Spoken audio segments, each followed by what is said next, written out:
Hello, everybody. Welcome to our third DUNADOCK Masterclass. We are here gathered a lot of people to tell you about COVID shorts. DUNADOCK is a masterclass series. This is our 11th edition. We are doing this for 8 years now, and 3 years ago, we started to organize workshops also. So we are very happy that we can work with young film professionals and bring them together with more experienced people.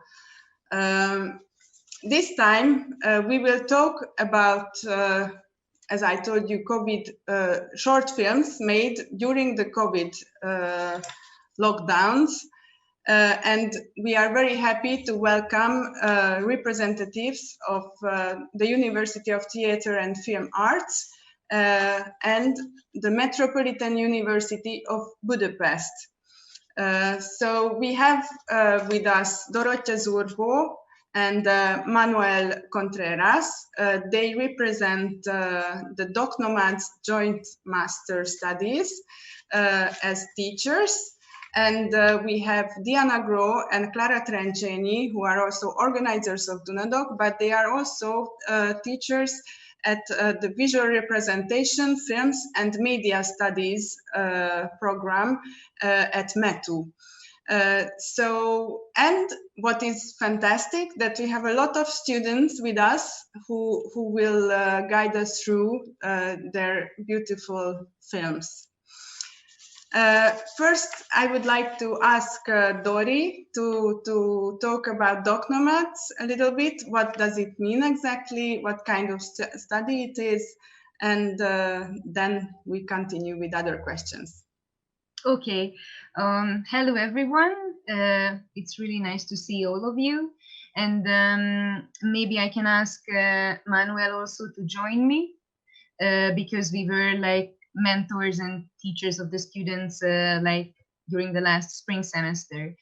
So DocNomads, it's a 2 years master program, and actually it's a very special program because it's a joint master, which means that like 3 universities, like partner institutions, came together, and they are providing the 4 semesters for the students. And the program started in 2012, and now we are launching the 9th editions of DocNomads. And it's a special program because like the first semester, like 24 students from all over the world are come together to study documentary filmmaking. And the first semester starts in Lisbon at the Lusófona University. The second semester, they come to Budapest to study at the University of Theatre and Film Arts. And the third semester, they are going to Brussels to study at the Lucas School of Arts. And the 24 of them are coming from like 20 different countries from all over the world, and they travel together between these 3 universities. And basically like last year, the films that we are going to talk about, they were made like last year during the spring semester when they came to Budapest. And what was special about this situation, that basically like the philosophy of DocNomads, that you are coming from a different cultural background, you leave behind your family, home and network, and you dedicate yourself for 2 years to study documentary. And then you come to Portugal, Hungary and Belgium, and in a very short time you really have to like getting to know the country, to connect to people, find subjects, meet with people, and get familiar with the country and the culture. And that's how we work like to train filmmakers that they can make documentaries wherever they are. Thank you. Last year, I remember in February, I was at the Berlinale. We met with a lot of people. Everybody was networking, meeting. we went to meetings, we went to cinemas. It was very fun. But already when people went home, some of them were put they had to stay home. They couldn't leave home, or they couldn't leave a hospital because they were already sick. And after that, very shortly, everybody had to stay home. The schools were closed, and all the studies went online. And this was a terrible period. I think for everybody it was quite shocking, and it changed everything. And I remember my friends, my family members asking me, okay, but now filmmakers, what can you do? How can you continue working like this? And I can imagine that in schools, it was also a big challenge to find the way to express yourself, to give exercises to students that has a meaning, and that can somehow result art at the end. So please, Dori, how it happened for you? So so basically what happened with us, it's like all the students came in February to Hungary because they just finished their first semester in Lisbon, and it's always like how we teach. It's very much like practice based. So like you learn dramaturgy, editing, cinematography, and storytelling through working on small short exercises. And what was a very unfortunate situation that everyone arrived to Budapest, the 24 students, and then like they had few weeks to little bit get familiar and settle down to start their classes, and we start and we started to do our first exercise, because the second semester is based on like 3 practical exercises, which was like to make an observational documentary and find a character. Like it was called Beyond Observation. And then like at the end of February, like beginning of March, like the quarantine restrictions came, and then in a very short time we had to react to this situation, and we had to find out that okay, if everyone is isolated in their homes, then we have to come up with a different exercise.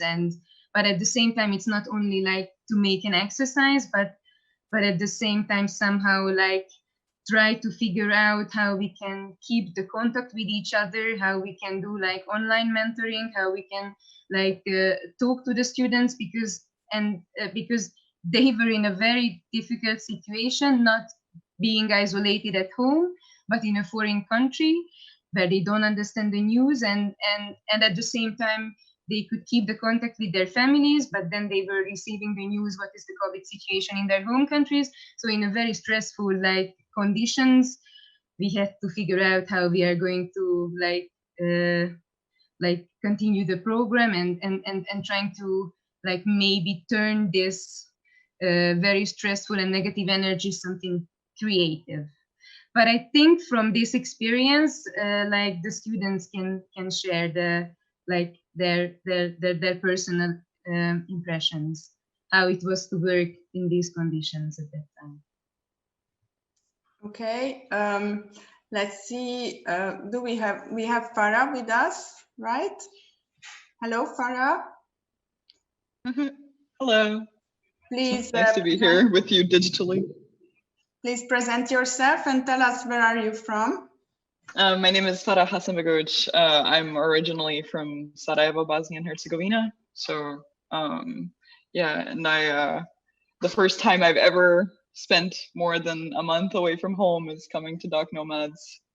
And yeah, I ended up moving halfway across the continent to draw a movie in my bedroom. So yeah, it was very exciting. Okay, so please tell us what was the exercise you had to do, and what difficulties did you face first? It was the exercise is entitled Isolation, so we call these our isolation films rather than how some people have been calling them their lockdown films and stuff. And I think that's kind of what is quite distinct about the films that you guys can see in this selection from DocNomads as well, in comparison to other films that were made in film schools during the same period, is that they really do stem from maybe a kind of practice or belief that isolation is something that comes not only out of being contained in a particular space, but an experience that is kind of essential to like being international students and living abroad and being separated from your family and things that you know, and also kind of being thrust into this world of doing new things all the time. So basically, yeah, we just had to make a film in our house. We couldn't leave the house for an extended period of time. And for me personally, this was, I mean, I like to make films without people. I like to stay in my room and make films, but there was something about this period that felt particularly oppressive and that brought a certain weight to my chest that I wasn't expecting to have in this period of time. And so I found myself retreating more into myself and not being too sure about what I wanted to do or how I could express myself. And then the help of Dory and the other mentors, I managed to find like a voice kind of that I could use for this. The screen is being shared now. Yes. And we are about to, yeah. We are watching a little excerpt from your film.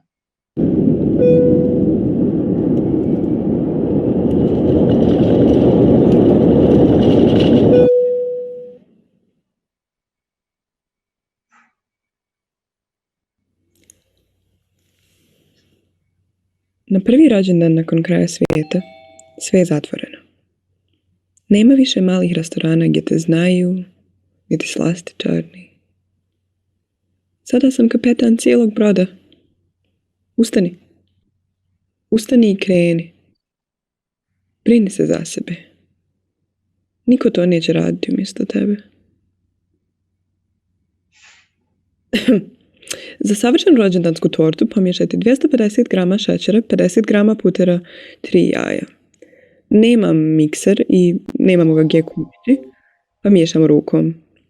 100 ml mlačenice, 50 ml vanilije, kašika mlijeka. Mlijeka.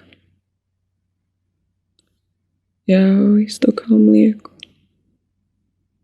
Mama to kaže kada je vlaga vani taman ili temperatura vode ista kao temperatura tijela. 37 stepeni. Kao mirisanje maminog šala. Kao ruku umočena u vosk. Kada je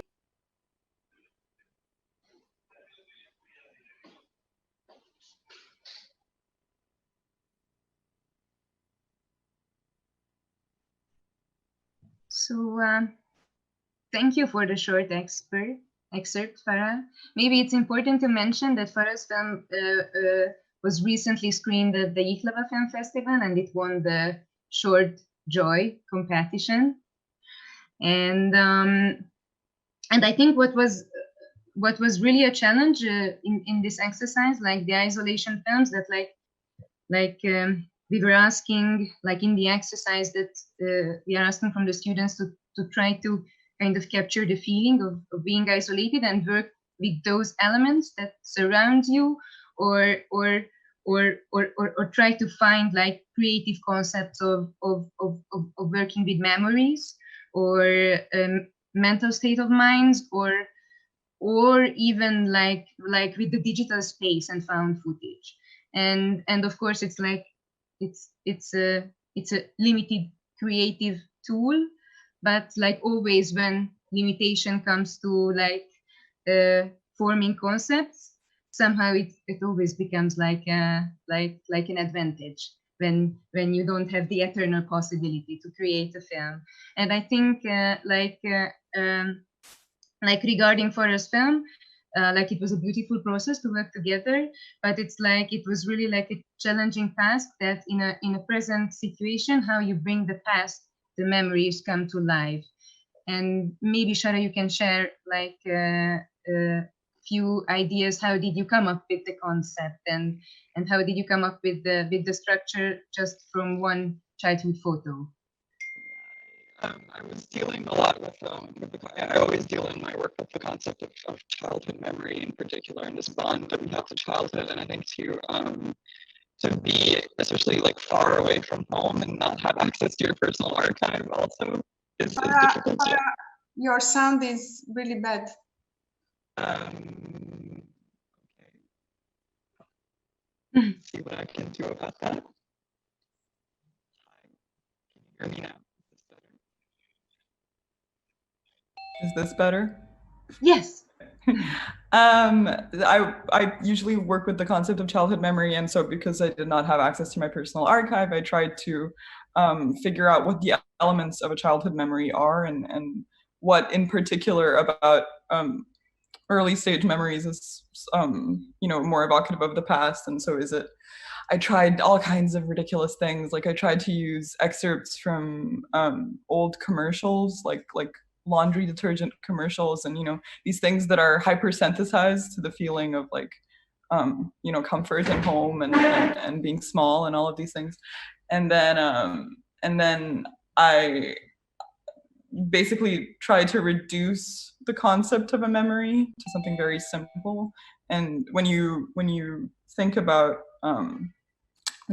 your life, especially like these very strong impressions that you have of your early life, I think you remember the shape of things, but you don't remember the actual thing itself. Like in my film, I talk about the concept of like sadness, and you don't really remember the thing that made you sad. You just remember the shape of it and the sadness that it contained. So from that, I went to sketches, and from that, of course, I went to this very simple impressionistic animation style. And it was kind of intimidating but wonderful to switch over to this other technique. I'm really glad I got to do it.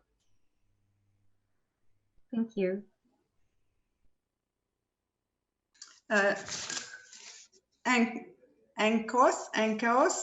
Eneos. Maybe we can switch to the next film. Yes. Hello, Eneos. Hi again. Hello. Please present yourself and tell us where are you from. I am Eneos Charka. I'm from Albania, and I joined the DocNomads with the others not long ago. What was the biggest challenge for you doing your short film? Well, it wasn't. I didn't find many challenges actually during the limitations that Dori was saying. Like, it's true that you cannot go outside to make a film at that time, but for me it was super productive because I got to work inwards, and it was something that I hadn't done before. So I wasn't working with myself before. I was just seeing the outer world. And this was a chance for me to see, what's happening with myself. And it ended up actually super productive for me also, because I didn't do only that film. I also ended up making some others on the way too. And it's funny because the title of the film, Where Are You Now?, is a question that my father asks, and he still asks me that today, because it feels like the film hasn't finished yet, because the lockdown just keeps repeating themselves. So I feel like I did this film now and not then, still happening in my head in a way. So it's it's a bit like that. But please tell us a little bit about the form you chose to use. Yeah. Should we see a little excerpt today? We want to show the excerpt first, or I can say something? I will do my best. All right. So, there are two different things. So for me, I just figured out that you can separate image and sound. So that was a new discovery technically for me. something that everybody knows, and it's, you know, something not too much. It's a no-brainer, but when you actually think of it and you can do stuff with sound and you don't have to, they don't have to match, then you can get very creative. So I had all these voice messages that my dad sent me, and he was, every one of them practically started with, "Where are you now?" Because he also wants to know now exactly where I am. So from that point on, I just collected all these voice messages, and I was also watching a lot of video games at the time, so they just became a mixture together, as you will see in the excerpt.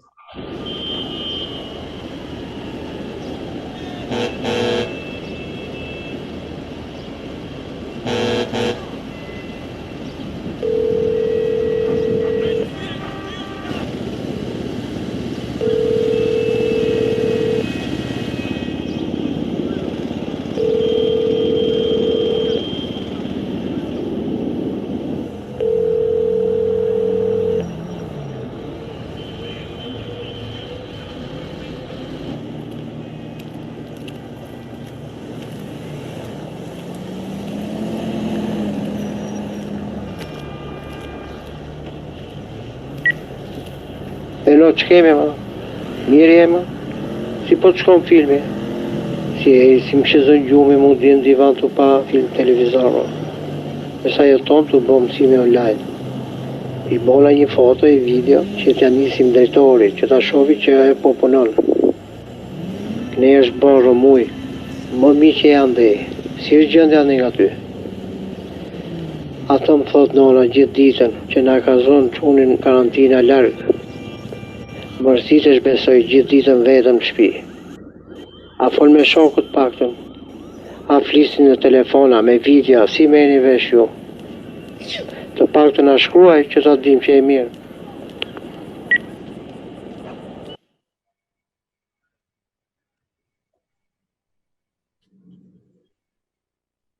It felt like a GTA mission.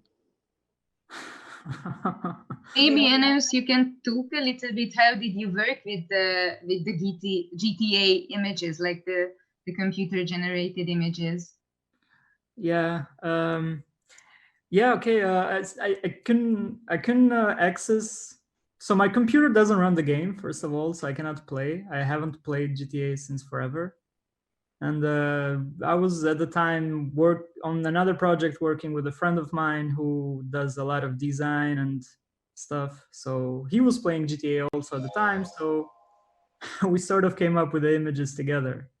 And pretty early on, I realized that it sounds very similar to a film that we all love, at least in DocNomads.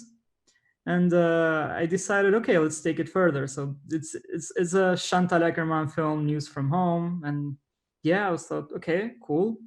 Let's just see what we can do with similar tools, but different time, different perspective.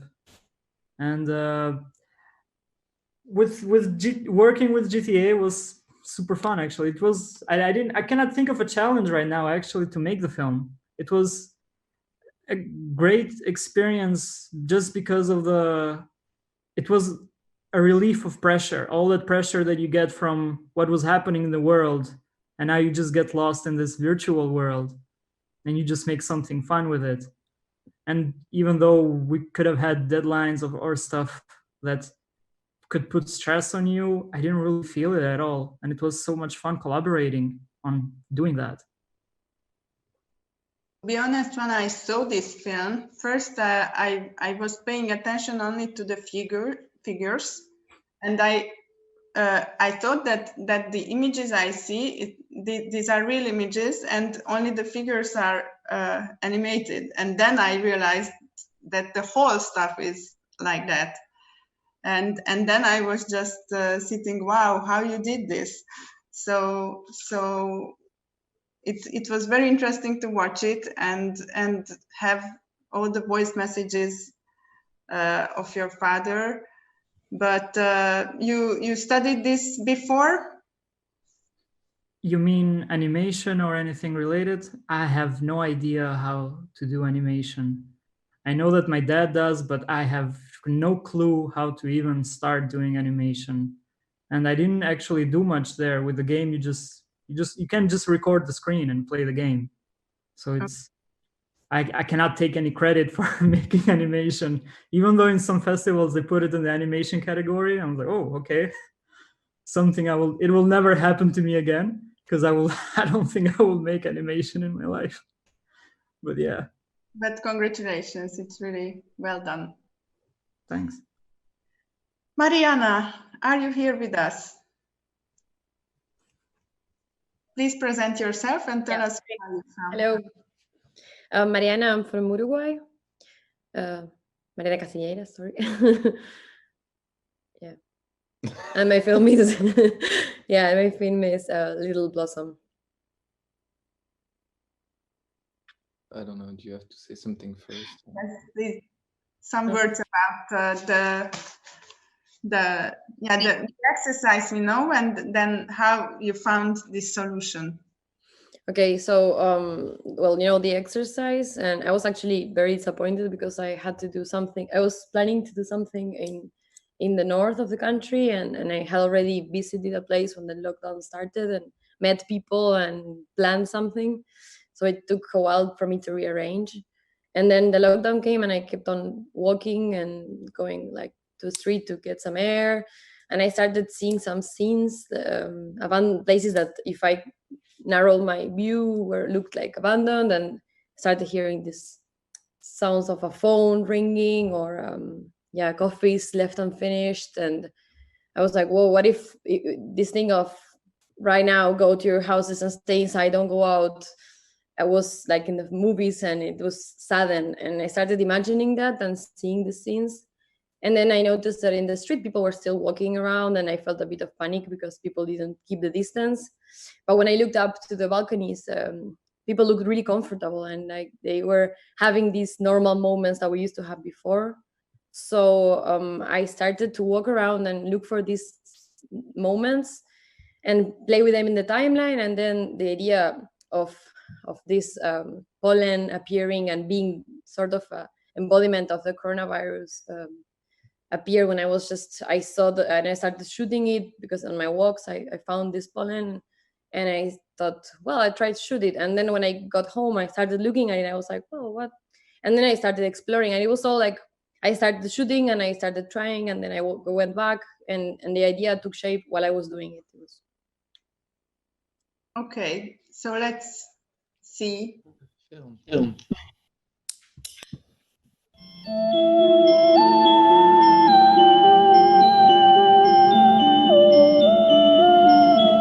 Beautiful and very deadly. How does a plant catch a moving target?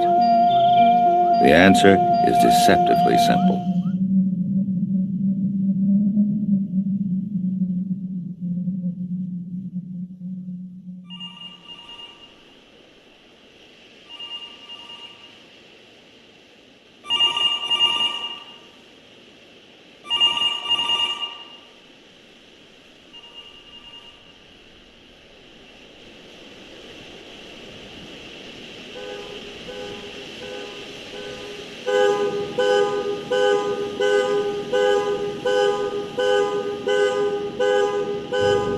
The city has been classified an infected area, and businesses are suffering.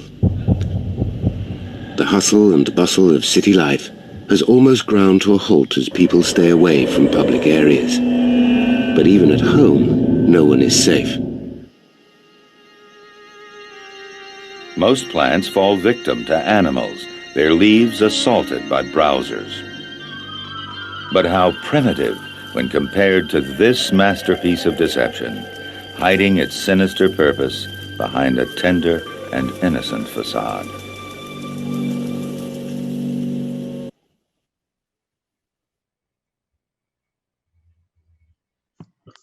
So these are all your images? Yeah. And you worked alone, or you worked with some of your classmates? No, I worked mostly alone, and I had the help of Eduardo Saraiva, as a classmate from Brazil, at some points. But no, it's just things I kept on encountering, and yeah. But what is not mine is the voiceovers, which are taken from several documentaries, because I spend a lot of time watching nature documentaries, these very old voice of God films, and yeah. And for example, the starter narration is from a film about carnivore plants. I wanted to add something, which is that because you asked Juliana about these are her images, because it was actually at the moment a very gray area if it's possible to go out or not. And Mariana was one of the few who actually decided to go out and shoot. And then I wanted Mariana to say something about that, about how was the feeling of leaving the apartment, how did it feel to be outside? Yeah, it felt like an excursion for me and rediscovering the city. I tried, of course, to keep my distance, but then I felt the need to also talk to people. So I started seeing people in their balconies. That is like the second part that comes, and I started asking them how they were doing and how they were spending the quarantine from the distance. And weird things started to happen, because some guy wanted to show me he played the guitar and he showed it to me, and then a little girl threw a drawing to me, and this new way of interacting appeared. And yeah, I want to say also that, like, at some point I have all this material and I didn't know how to work it, and it was always Dottie like pushing me and saying, oh, maybe when you try this layer or this other thing, and that's how like it took the shape. But it's like a collection of a lot of moments that happened in the street, and exploring and trying to see the city with new eyes, and based on what was happening. Thank you, Mariana. I think it's nice to see these films after each other, because it's like, of course, like the first two films, which was more of a reflection of a personal experience of, and of course, because of the situation, many of the films are reflecting to the feeling of alienation and loneliness, and like especially Farah's film becomes very like intimate in terms of like with the personal voiceover, and then Mariana's film are working more with like the language of the documentary genre, like giving like an ironic tone to the situation, but at the same time like trying to capture this community experience. And I think if we go for the next film to Viet's film, it's a really interesting aspect that Viet was trying to connect to the history and the common like subconscious, and like finding something parallel with the Hungarian historical past. And it's like nice examples of how to capture like this situation from different aspects. But wait, we're watching first Aman's film, no? But I think Aman is not here. Ah, okay.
Chúng tôi phải giễu một quãng dài thì rẽ phải và bị dẫn xuống mép đê sông Danube.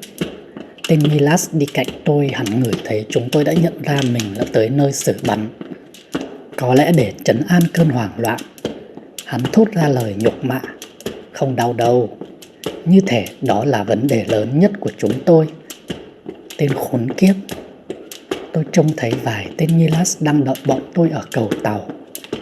Bọn họ dường như đang dọn dẹp vụ xử bắn trước đó.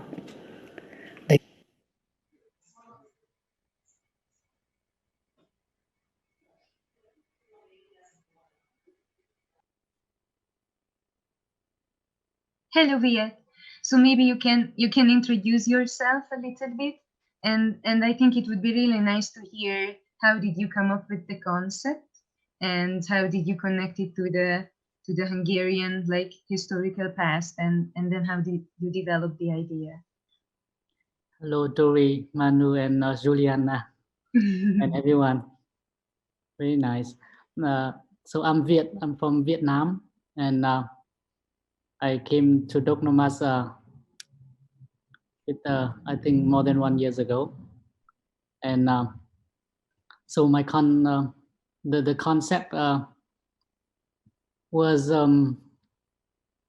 I think I can start from the first day I arrived to Budapest, like because like the first semester we will in DocNomads we will like travel across Europe to study among the 3 cities. Each 6 months we will move. And so like my first, when I moved from Lisbon to Budapest, I felt like there was something like personal in me. It's like feel oppressed already. So like it's just me personally, not maybe, I don't know how, but like I felt like, yeah, like I was so like free and like liberated in Lisbon, but like suddenly when I came to Budapest, maybe like it was maybe like human being have a biological cycle or period. So I felt a little bit depressed, and then I was very appear to the Holocaust and the depression of the kind of the minority. So when the lockdown happens, it was a kind of like double things just made me like more depressed. So I just try to find some kind of like some kind of situation that used to be in confinement in the past, like those kind of people who like had to like to suffer confinement in the past, but from the present point of view. So that is a kind of like it give more motivation for the present, like trying to bring like how say the echo of the past could be the motivation for overcoming the present situation, difficult situation. So eventually it came to this version after several versions. Was this an everyday happening, what we see in the film? No. Okay, so I then want to the idea to represent all these thoughts with this this image. I'm sorry, I did not hear what you asked. Sorry, so how you got the idea to put together the voiceover with this image? So the voiceover is from Tommy Dick. It's from the book by the Holocaust survivor. He is the book is like Getting Out Alive. So I read that book before, and then one day suddenly I was trying to find the idea for my film, and I found out that the house that I was living in fact, used to be one of the house in the ghetto. So so somehow I just try to focus on that. I wanted to add something, which is that this film, beyond what we see, it was definitely a personal journey for Viet, because the film ultimately speaks about Viet finding his self and his position here in Budapest, and how can he relate to Budapest, and that's how everything came back to the place where he lives in, that how it is connected to history. And it is also, and Viet also always makes a connection to the political system, that the current political system in his own country.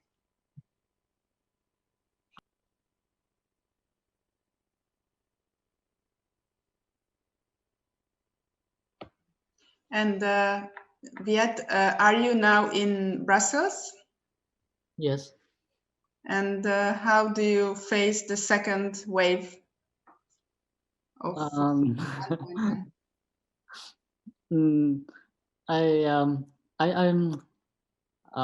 how to say, I think the first time lockdown in Budapest is more about like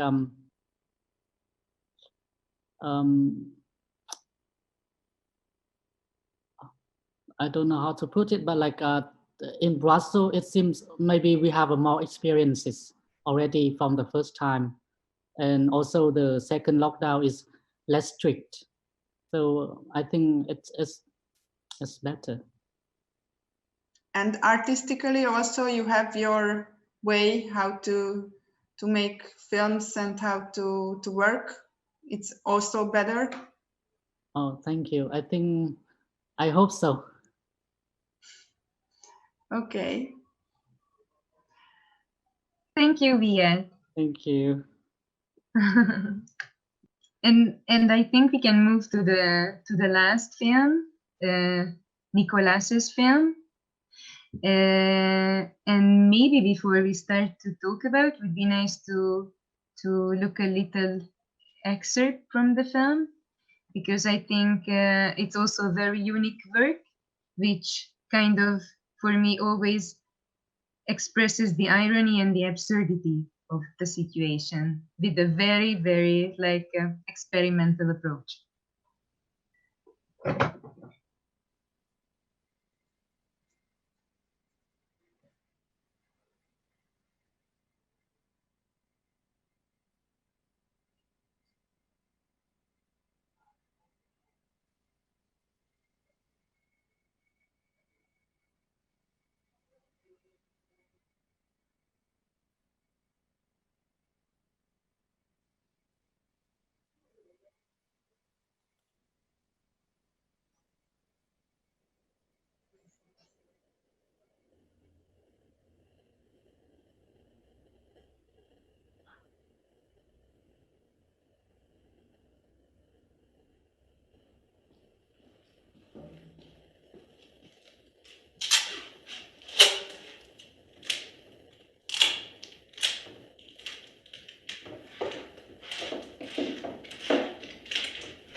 I'm sorry I had to stop. Yeah, It would be nice to see the whole yeah, because picture. Yes, because like the absurd humor of it comes through as we watch the entire film. But maybe Nicolas, you can introduce yourself and also like how did you shape the concept? And I just wanted to add that I really love this work because it really gives me the essence of what absurd humor in documentary. Thank you. So my name is Nicola Bouche. You can see on the screen. I'm from Belgium, so now I'm at home. And yeah, like this film, I made it because I think, like, it's called information fatigue, and at this time we were all, I think, so flooded with information that it was beginning hard to process, and even like you start getting headaches and nausea, and you think it's COVID and stuff, but it's just because of that stress. And I wanted to make something fun and like to have fun and like get into a long process of trying and playing around in my room like a child. And like I did like all these screens, I did lots of different versions, like in terms of rhythm and stuff. Like in some I was building like a pillow castle and hiding into it.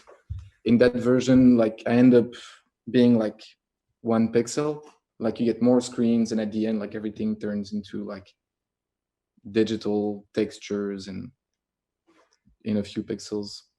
So yeah, it was like a long process on my computer, and then shooting stuff in my room, then going back on my computer, putting stuff together and trying to see how it looks, playing with the colors, and to make a little joke about the situation. Yeah. Nico, maybe you can tell us a little bit about how you got there to this idea, because it was your own experience with, you know, what was happening around you and all this information, and combined with all the other things happening. Yeah, because as I said, like there was a lot of different leads, and like you get all these ideas, but you cannot do anything because you're inside. And I wanted to make a film because I can, like, yeah, many things happening. And also the fact that everything was online, like my main interaction with the people around me was on Zoom. And so like I wanted to play with this thing of having to look at different people at the same time, doing barely nothing, but still like your attention shifts from one screen to another. And then you realize that that person now has a coffee pot in his hands, or, you know, is out, or, but, you know, like playing with this Zoom form, because I thought also that it would be a film that would be seen online. So I just want to have a maybe a little bit funny question. How many times you had to do the pillow thing, or oh yeah, to make it for the yeah, I don't know if you saw it in the film. Like there's one thing where I just like take pillows on my face and then I sleep. But I mean because of the air, because I had the feeling that you have no air, so Yeah. I don't know how. But that's the magic of cinema. I just like I tried to put it in a way that was not killing me, and then like it worked. Like it was a bit ridiculous, of course, but it was the idea also is to like be ridiculous in what I was doing, and having this like absurd helmet that was how do you say, like making me suffocate. But yeah, no, but I just like did that shot once, and it was like the basis for like the rest of the timing of the film. I was a little bit afraid for you, to be honest. It's good. It's good. Nicholas, maybe you can tell a little bit about the first window that appeared, how it like how it relates to the film, because what I really enjoy also with this multiple screen, which kind of like brings the idea of the Zoom communication, but at the same time it's quite an absurd journey, like quite metaphorical, but at the same time I really love that from the different windows brings like different interpretation layers to the film. Yeah. Yeah, I don't know if I have time to talk about all of them, but the first one was just like this live stream. Like I don't know if they still exist now, but there were live streams of coronavirus numbers of like infection, deaths, and stuff from every country that would get how do you say, like refreshed every 5 minutes.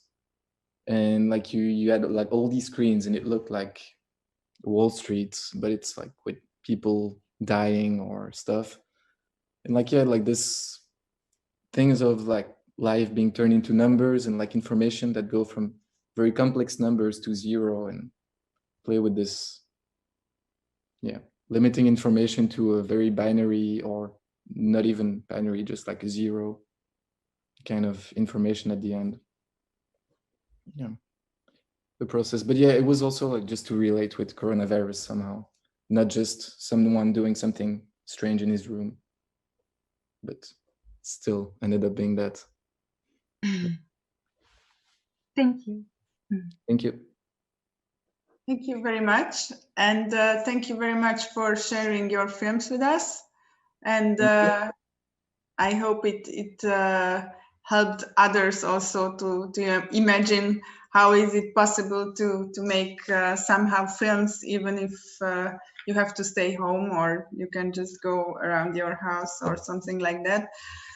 So it was really nice to see them, and because of lack of time, we have to jump to the Metropolitan University, and Diana and Clara is here with us, and I hope that also students are here, and we can see them also. And so it's I give you the floor. Please. I should start then? Okay. So hello everyone. I just noticed that some of our students have disappeared, and I really hope that they would come back when they managed to log back. So introducing Metropolitan University, our program, which is actually a little island at the Department of Motion Picture called Visual Representation, Film and Media Studies, actually a BA program. So the guys who got admission to our program, they came without or with a minimal or a very little filmmaker skills, and the first 3 years is really just to get a basic level and a good level to keep on making films. Actually, our first year is focusing only documentary, and my colleague is Clara, who is teaching the first year students with me.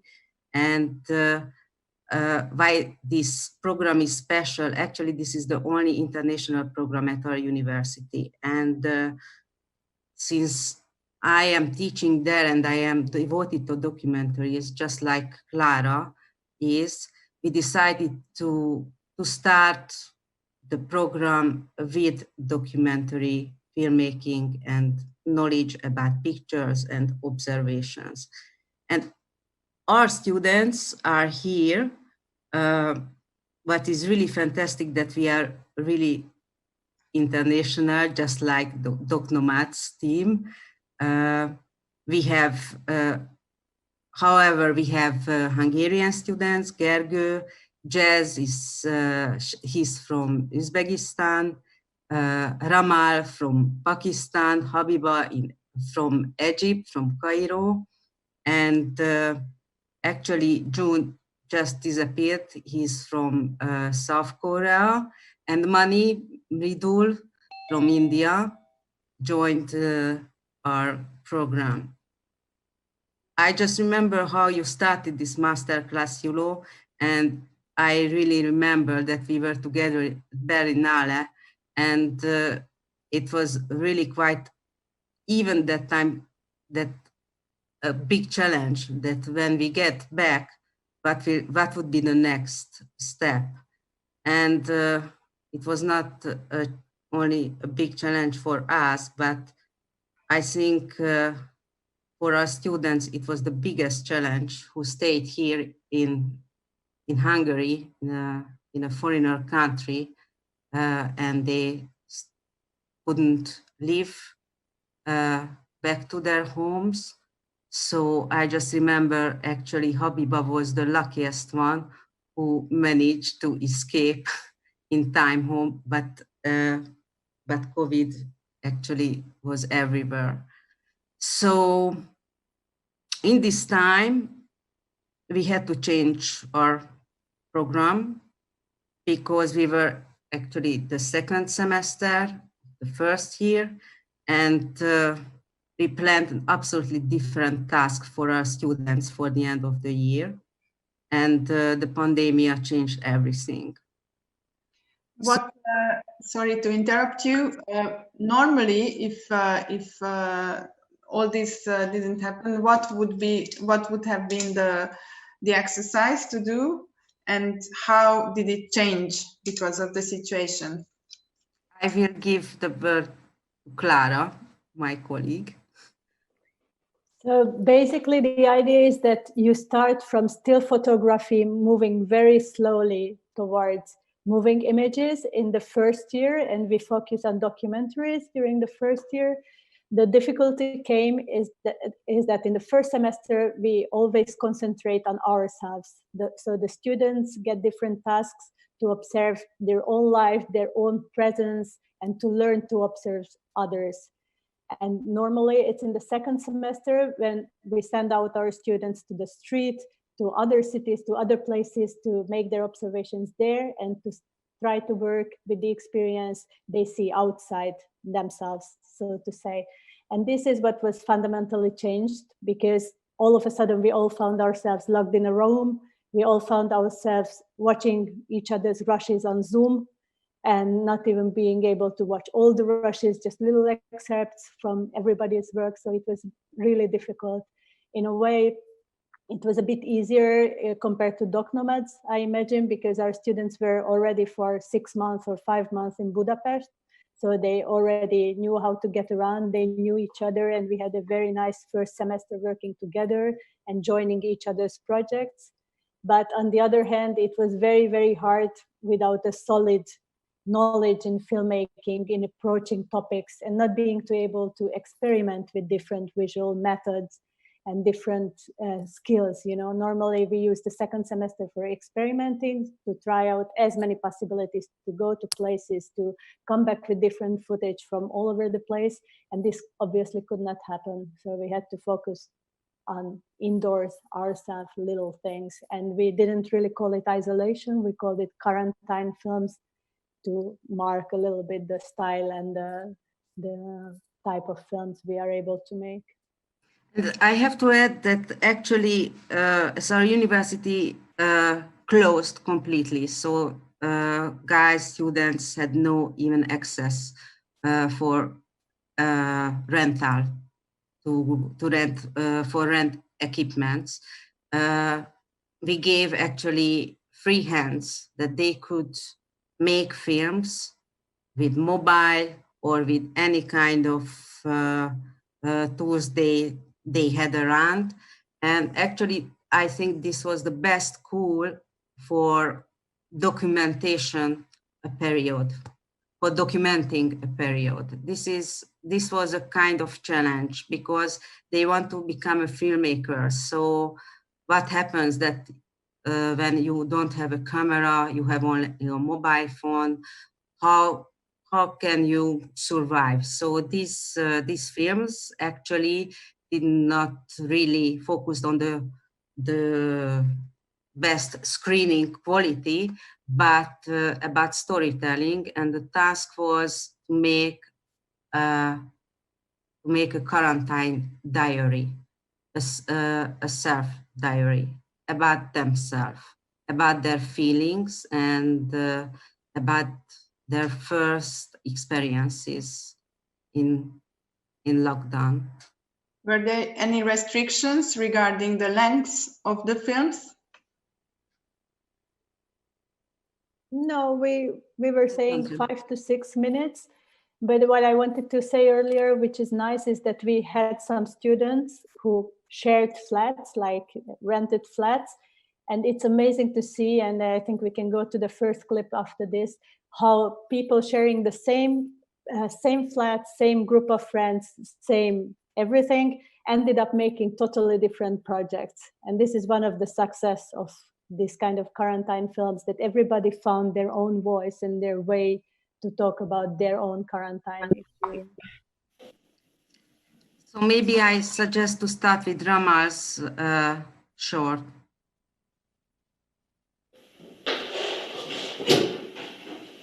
We woke up one normal morning to find out that the coronavirus outbreak has now become a pandemic. We might have heard of this word before, but none of us knew what it would be like to live through one. Guess now we know. Stranded and isolated, yet amongst millions. Like, I would really like to encourage you to keep this humorous aspect of your project, which we are lacking here. We still don't know how this will leave us, but the world has gathered up into small pockets connected through the internet.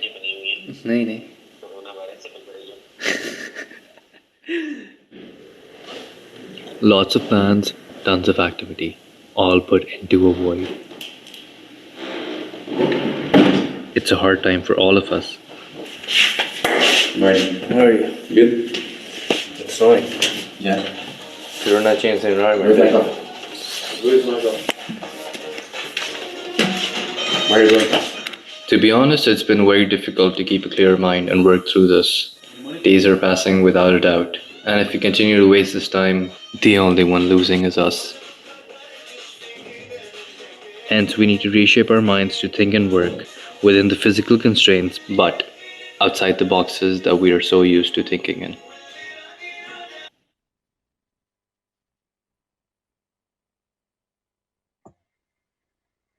Here we are back. Do we have Ramal with us? Yes, hello guys. I'm Ramal, I'm from Pakistan. And this is my work that you just saw. Just an excerpt from your work. Yeah. What was your idea? How you wanted to make this film? Basically, I started with having no idea, and just when everything was changing at this time, we still weren't sure how things were going on, and when we started going online and things were changing, and regulations kept on week by week, they kept changing. So yeah, there was just a time where I couldn't work and do anything. Like, it was impossible to even create anything. It was just wake up, eat, sleep, repeat, and there was no motivation to do anything. And then just, yeah, we obviously, because we had to make something, I started filming and writing and just let it be as it is, just shape my experience and put my thoughts in there. What camera are you using? I had my own camera. It's a Canon 60D. Okay. And I just started writing and for a voiceover. I don't know why I'm in love with voiceovers. So practicing on that, but it worked out decently, I would say.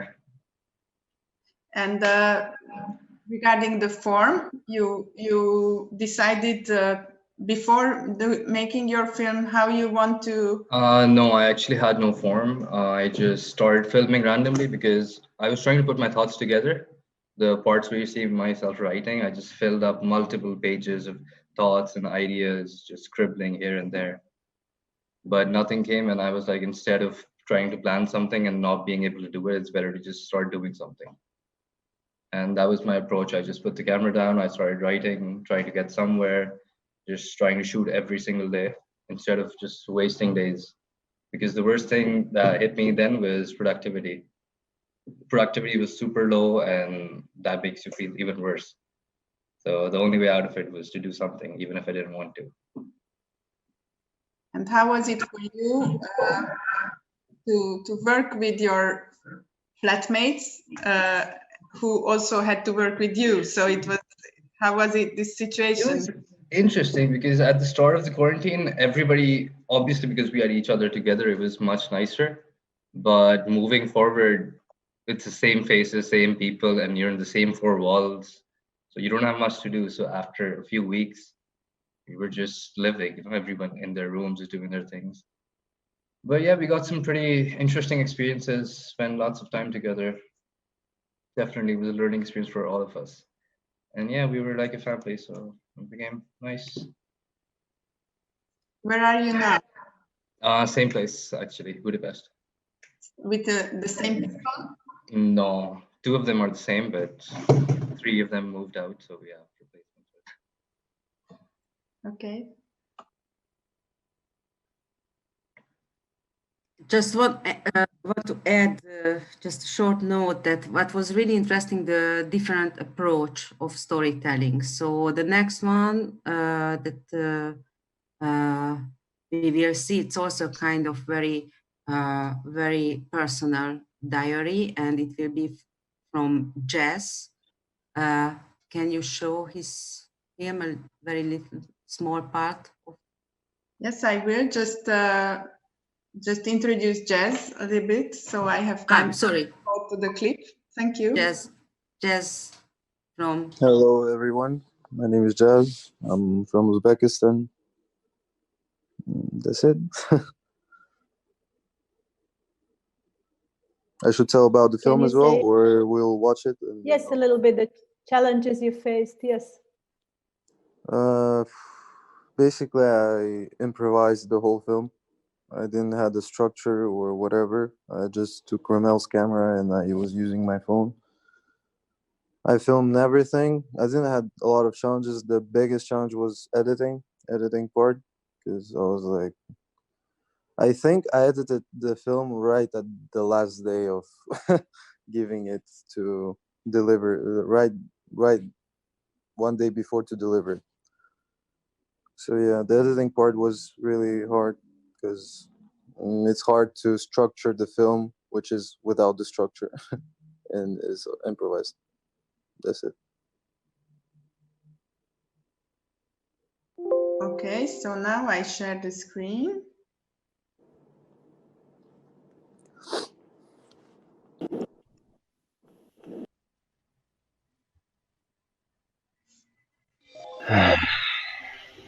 Let me introduce myself first. My name is Jazz, and I'm from Uzbekistan, and I'm 21 years old. No one expected, but this has actually happened. Due to coronavirus, we all ended up in our houses isolated. This is our first week since self-isolation started in Hungary. My other 5 flatmates facing the same problem altogether. Let's see how it goes.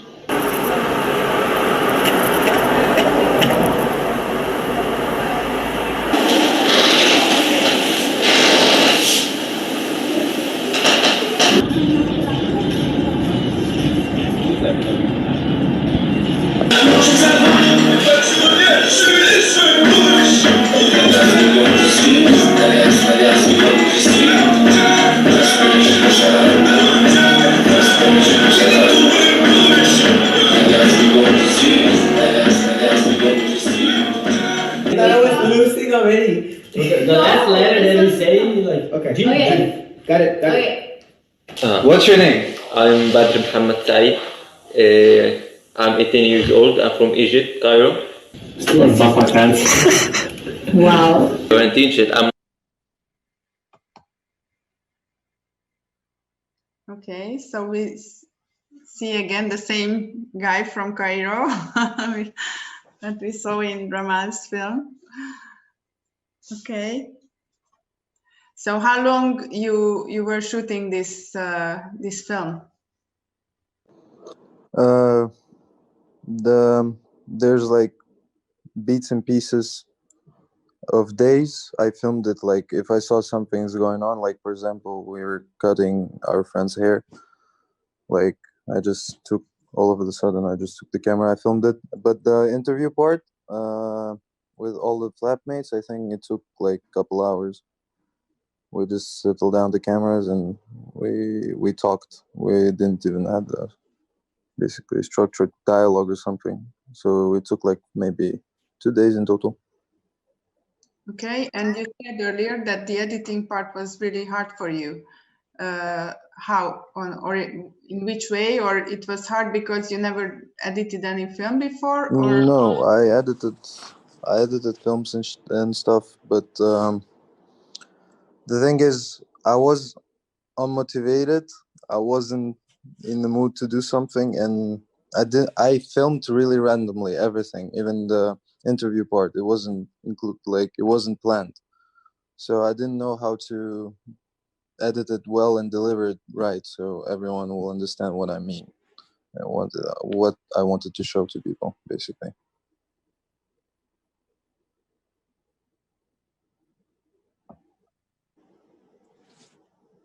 Okay. Diana. Yeah. Yes. Yeah, I would suggest that the next one is for Habiba. I really would love her to say a few words how she felt here and how she felt when she got the task to make this documentary diary that finally we can show in 1 minute.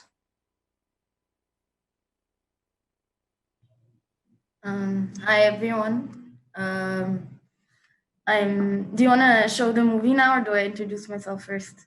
First, All right. you say. I'm from Egypt, and I managed to go back right when they announced the pandemic, right before the airports closed down. I managed to go back home, and my experience was sort of bittersweet because it was nice to be back home, around my family and everyone, but there was a pandemic going on, so and I had to leave university and everything was closed down. My documentary is also sort of improvised. I basically just filmed what was happening at the time I was quarantining. My brother and I were quarantining at my boyfriend's place with his roommates. So we were all sort of like enjoying our time together, despite that there was a pandemic happening. But it was boring and we were all sad and we were all trying to just pass the time. So I was trying to capture the feeling of being happy that we're around each other, but also we're bored and we're sad and we want to move on and go about our lives again. So yeah.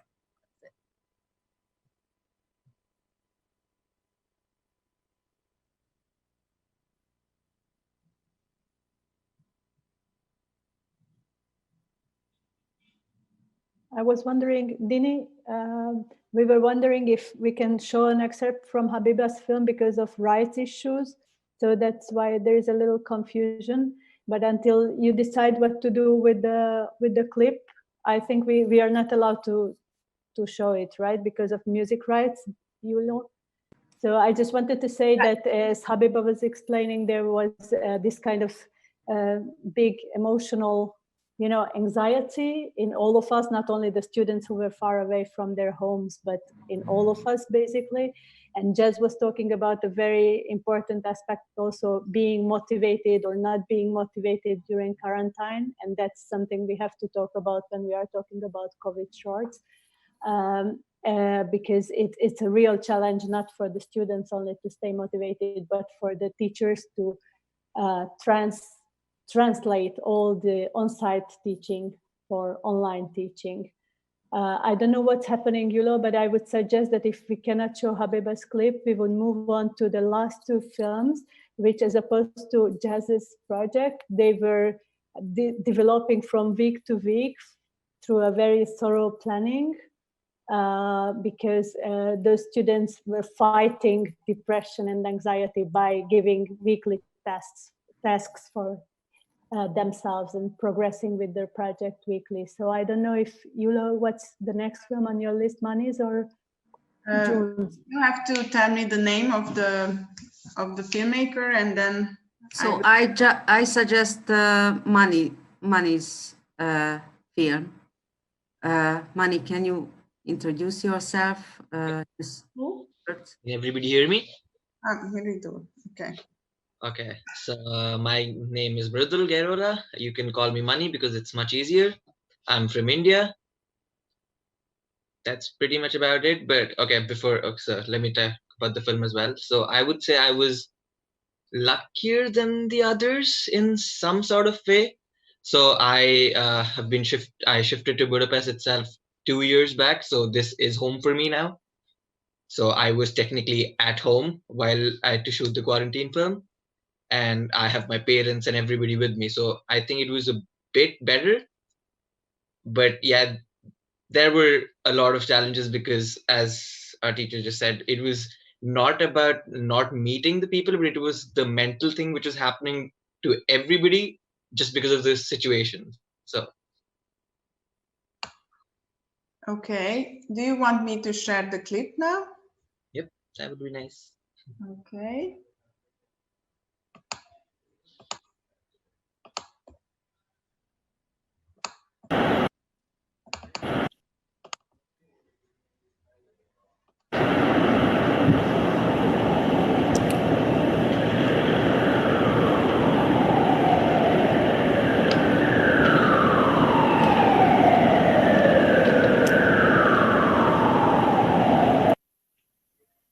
I don't know, that's the only place which, like, out of the house where I don't really feel isolated.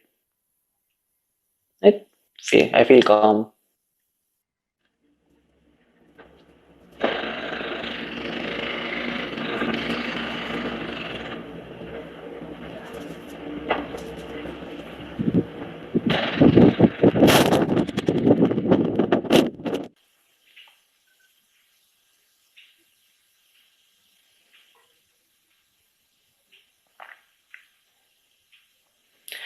Well, my lifestyle has completely changed. I would say, like, for most of the time, I would be outside the house with my friends or at the university or somewhere, just enjoying. And now all I do is stay at home. Well, no, I do go out of the house from time to time to buy some groceries or pay the house rent. No, not really. I'm not scared to go out. Actually, it feels really good. You know, some fresh air and a change in environment. I feel amazing.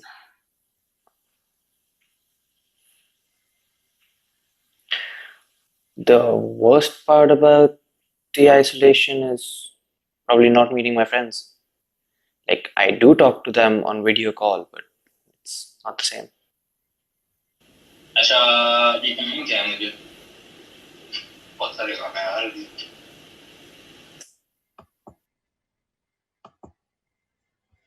Okay, here we are back. I wanted to ask Mani how he came up with this idea of the imaginary interviewer. Like, it's clear, I think, that he's sitting with himself in an interview all alone. Okay, so there was, as soon as, for me, every documentary is somewhat related to an interview.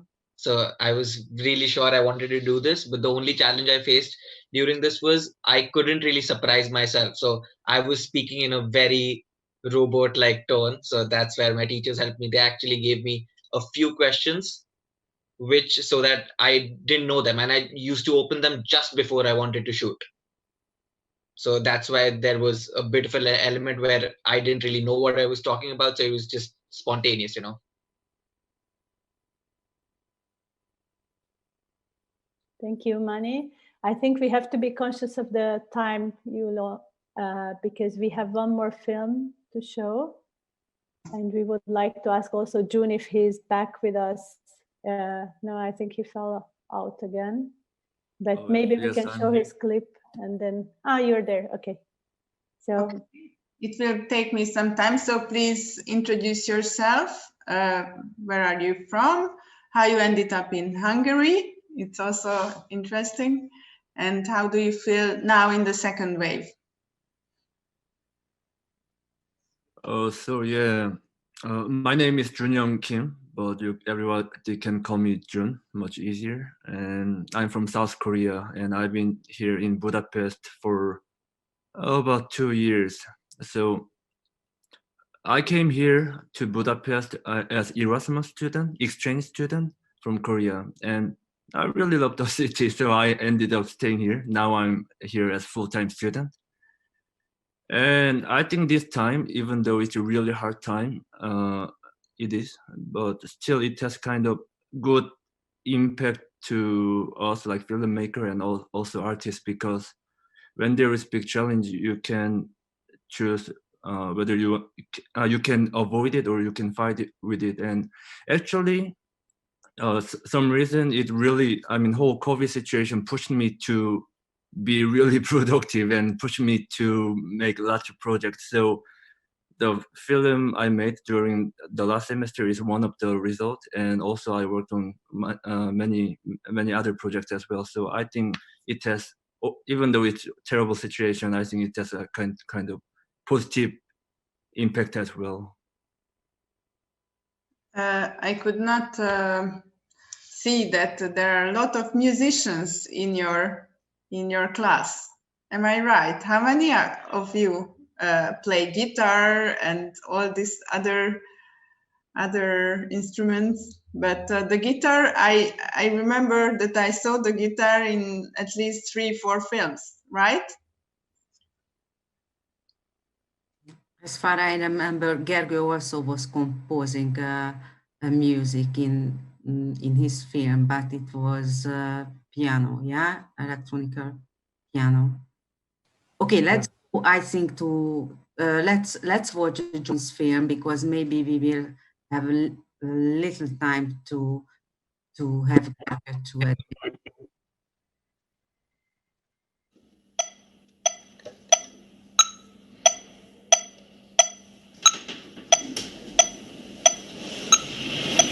여보세요? 아니, 별건 아니고. 나 이제 여기 부다페스트도 이제 통행금지가 내려져가지고 집에만 있어. 아빠랑 누나는. 아니, 뭐 크게 불편한 건 없는데 사실 여기 수업들이 다 온라인으로 진행되니까 그건 조금 힘들지. 근데 다른 게 아니고, 혹시 우리 아는 사람들 중에서 주변에 음악하는 사람 없나? 맨날 혼자 집에서 기타만 치고 있으니까 혹시 주변에 누구 있으면 같이 작업이나 해보고 싶은데, 내가 음악가도 아니고 주변에 아는 사람이 없으니까. 그렇지? 근데 내가 뭐 페이스북 같은 걸 열심히 하지도 않고 그거 올린다고 해서 누가 연락이 오고 하니까.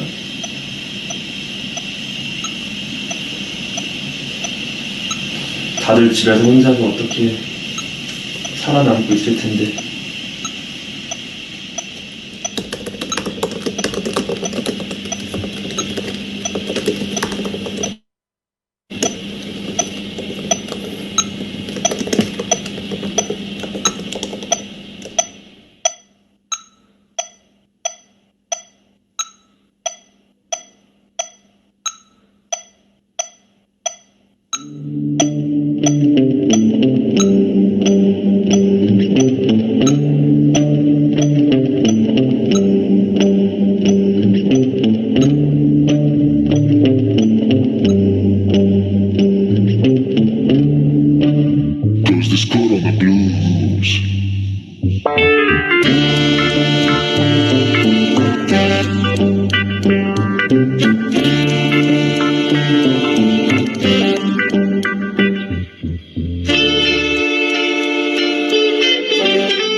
I'm sorry again that I have to stop it because I think as a right. I think as a positive message, we should maybe finish on June's film, because we have to say that he found his fellow musicians on social media, which he was not experienced with, and he managed to play music together during Corona times online. So I would give the words on to just to conclude this session with a little bit of optimism, even though I see everybody in the same flat, the same place as in last semester, and it makes me really, really sad. So I would like to thank you also, students from METU, Diana and Clara, being with us. And as a conclusion, maybe we can say that burdens are sometimes inspirative secrets, or they contain inspirative secrets.